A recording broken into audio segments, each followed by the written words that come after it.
வணக்கம் நண்பர்களே, தேர்தல் முடிவு பற்றிய முக்கிய அப்டேட்ஸை பார்க்க போகிறோம். திமுகவை போகிற போக்க பார்த்தா கூட்டணி கட்சிகள் கலட்டி விட்டுருவாங்க போல. தமிழக காங்கிரஸுடைய மாநில தலைவர் செல்வ பெருந்தகை என்ன சொல்லியிருக்காருன்னா, டிவிகேவுக்கு காங்கிரஸுடைய 5 எம்எல்ஏக்கள் சப்போர்ட் பண்ணுறதா வேண்டாமா அப்படிங்கிறத ராகுல் காந்தி முடிவெடுப்பார் அப்படின்னு செல்வ பெருந்தகை சொல்லியிருக்காரு. நேற்று ராகுல் காந்தி விஜய்க்கு ஃபோன் பண்ணி டிவிகேவுடைய பெர்ஃபார்மன்ஸுக்கு வாழ்த்து தெரிவிச்சிருக்காரு. விஜய்க்கும் ராகுல் காந்திக்கும் முன்னாடியிலிருந்தே ஒரு ஃப்ரெண்ட்ஷிப் இருக்குது அப்படின்னு சொல்கிறாங்க.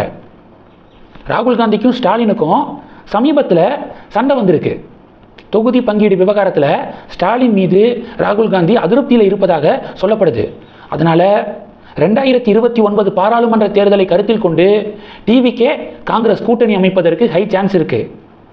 இப்போயிலிருந்தே அதற்கான காய்களை நகர்த்தலாம் அப்படின்னு ராகுல் முடிவெடுப்பதற்கு ஹை சான்ஸு. அதனால் காங்கிரஸுடைய 5 எம்எல்ஏக்கள் டிவிகேவுக்கு சப்போர்ட் பண்ண வாய்ப்பு இருக்குன்னு நினைக்கிறேன். ஏன்னா டிவிகே 108 தொகுதிகளில் ஜெயிச்சிருக்காங்க, மெஜாரிட்டி மார்க்கு 118. அதனால் காங்கிரஸு, கம்யூனிஸ்ட்டு, விசிகா இவங்கெல்லாம் டிவிகேக்கு சப்போர்ட் பண்ணி ஏதாவது 1-2 அமைச்சர் பதவி வாங்க முடியுமா அப்படின்னு ட்ரை பண்ணுவாங்க. ஆனால் விஜய் தெளிவாக என்ன சொன்னார், தேர்தலுக்கு முன்னாடி எங்களோட கூட்டணிக்கு யார் வராங்களோ அவங்களுக்கு அமைச்சர் பதவி, அமைச்சரவையில் இடம் கொடுப்பேன் அப்படின்னு சொல்லியிருந்தார். தேர்தலுக்கு முன்னாடி வரவங்களுக்கு சொல்லியிருந்தார், ஆஃபர் பண்ணியிருந்தார். தேர்தல் முடிவை பார்த்துட்டு வரவங்களுக்கு டெஃபினட்டாக விஜய் கொடுக்க மாட்டாருன்னு நினைக்கிறேன். பொறுத்திருந்து பார்க்கலாம். கம்யூனிஸ்ட் பார்ட்டி என்ன சொல்லியிருக்காங்கன்னா, கூட்டணி ஆட்சி அமைக்க அழைப்பு விடுத்தால் ஆலோசித்து முடிவெடுக்கப்படும். 2 கம்யூனிஸ்ட் கட்சிகளும் தலா 2 தொகுதிகளில் ஜெயிச்சிருக்காங்க. கூட்டணி ஆட்சிக்கு அழைப்பு விடுத்தால் டெஃபினட்டாக ஆலோசித்து முடிவெடுக்கிறோம் அப்படின்னு கம்யூனிஸ்ட் தூது விட்டுருக்காங்க.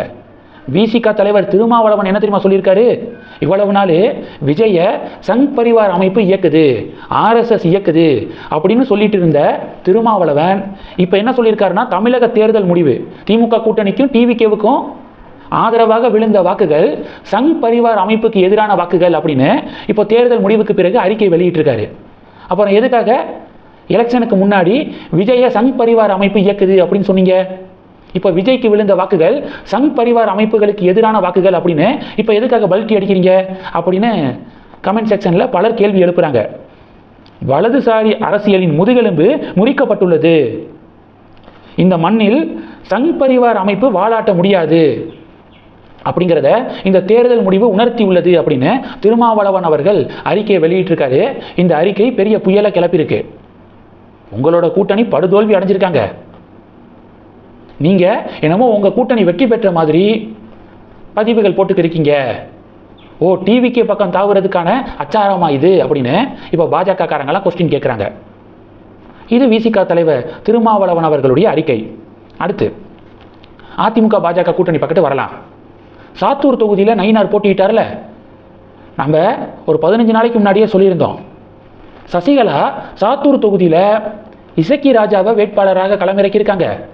இசக்கி ராஜா பெறக்கூடிய ஒவ்வொரு வாக்குகளும் நயினார் நாகேந்திரனுக்கு எதிராக திரும்பும்.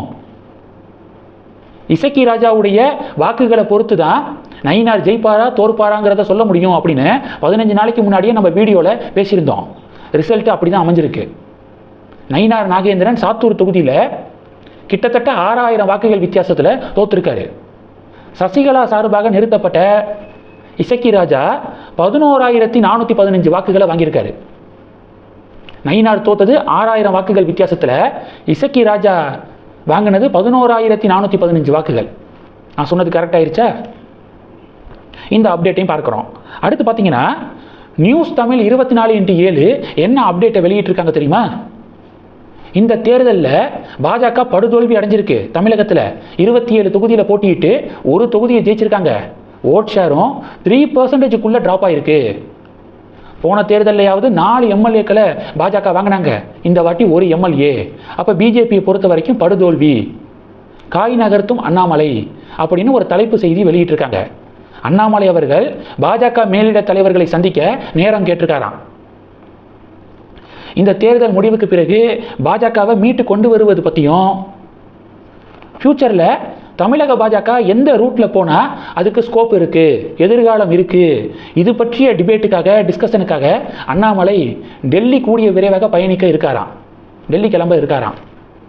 எனக்கு தெரிஞ்ச அண்ணாமலை 2 விஷயத்தில் ஸ்ட்ராங்காக இருப்பாருன்னு நான் நம்புகிறேன். மொதல் விஷயம், இனி எப்போதும் திராவிட கட்சிகளோடு கூட்டணி கிடையாது அப்படிங்கிற டிசிஷனில் ஸ்ட்ராங்காக இருப்பார். ரெண்டாவது, நான் மாநில தலைவர் ஆயிட்டேன் அப்படின்னா நயினார், வானதி, தமிழிசை, எல் முருகன் இவங்களுடைய தலையீடு தமிழக பாஜகக்குள்ளே இருக்கக்கூடாது. எனக்கு அழுத்தம் கொடுக்கறது, எனக்கு நெருக்கடி கொடுக்கறது, கோஷ்டி சேர்ந்துக்கிட்டு இது மாதிரியான எதுவும் இருக்கக்கூடாது. அடுத்து, நிர்மலா சீதாராமன் அவர்கள் டெல்லியில் உட்காந்துக்கிட்டு தமிழக பாஜகவை கண்ட்ரோல் பண்ண நினைக்கக்கூடாது. இதுக்கெல்லாம் ஓகே அப்படின்னா நான் தயார். எப்படி முதல்வன் படத்தில் இது சாத்தியம்னா நான் தயார் அப்படின்னு அர்ஜுன் சொல்லுவார்ல, அது மாதிரி அண்ணாமலை பாஜக மேலிட தலைவர்கள்ட்ட இந்த 2 முக்கியமான டிமாண்டை முன்வைப்பார். இந்த 2 டிமாண்டையும் பாஜக மேலிடம் அக்செப்ட் பண்ணிட்டு தான் ஆகணும். ஏன்னா அப்போ தான் தமிழக பாஜகவுக்கு தமிழகத்தில் வளர்ச்சி இருக்கும். இல்லைன்னா இப்போயே 2.97% ட்ராப் ஆகியிருக்காங்க. வித்தவுட் அண்ணாமலை இது 1% இல்லை 1.5% கூட ட்ராப் ஆகலாம் அடுத்த தேர்தலில் வித்தவுட் அண்ணாமலை. அதனால் அண்ணாமலையுடைய டெல்லி பயணம் பாஜக தொண்டர்களுக்கு ஒரு பாசிட்டிவான நியூஸை கொடுக்கும் அப்படின்னு எதிர்பார்க்கப்படுது. இந்த செய்திகளை பற்றி உங்களுடைய பார்வைகளை மறக்காமல் கமெண்ட் பண்ணுங்கள். தொடர்ந்து கனெக்டில் இருங்க. அடுத்தடுத்து நிறையா பதிவுகளை பார்க்க போகிறோம். நன்றி. ஜெய் ஹிந்த்.